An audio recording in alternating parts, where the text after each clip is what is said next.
TDP ఆఫీస్పై దాడి కేసులో మాజీ ఎమ్మెల్యే వల్లభనేని వంశీ ముందస్తు బెయిల్ పిటిషన్ను ఏపీ హైకోర్టు కొట్టేసింది. ఎస్సీ ఎస్టీ కోర్టును ఆశ్రయించాలని న్యాయస్థానం సూచించింది.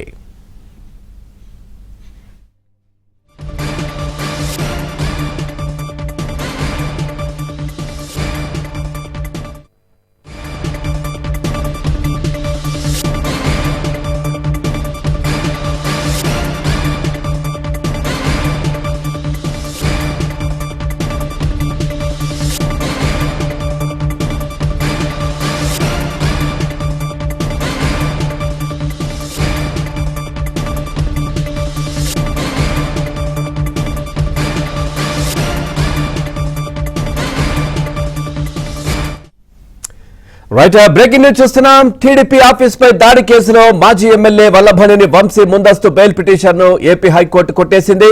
ఎస్సీ ఎస్టీ కోర్టును ఆశ్రయించాలంటూ కూడా న్యాయస్థానం సూచించింది. ఓవరాల్ గా ఈ అంశానికి సంబంధించి మరింత సమాచారాన్ని మా ఏపీ బ్యూరో చీఫ్ రామారావు అందిస్తారు. రామారావు, పూర్తి డీటెయిల్స్ ఏంటి?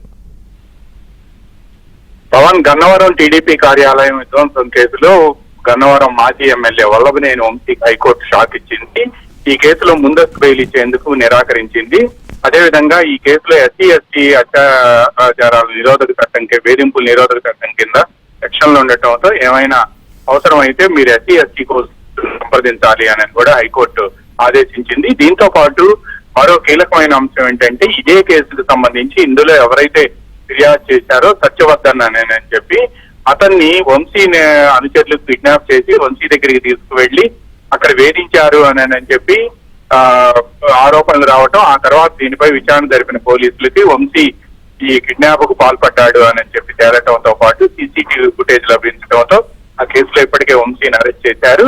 అయితే ఆ తర్వాత గన్నవరం కార్యాలయం విధ్వంసం కేసుకు సంబంధించి కూడా పీటీ వారెంట్ తీసుకొని దానిలో కూడా మళ్ళా ఇన్ని కోర్టులో ప్రవేశపెట్టే అవకాశం ఉందని తెలుస్తుంది.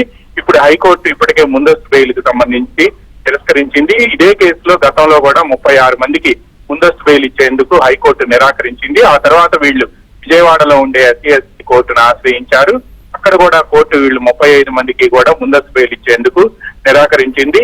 ఈ వ్యవహారం ఇప్పుడు వంశీ ముందస్తు బెయిల్ పిటిషన్ కూడా గన్నవరం కార్యాలయం విధ్వంసం కేసులో తిరస్కరించడంతో ఇప్పుడు ఈ కేసులో పోలీసులు తదనంతర చర్యలకు రంగం సిద్ధం చేసుకుంటున్నారు. Pavan, right, thank you Ramarao, thanks for the updates.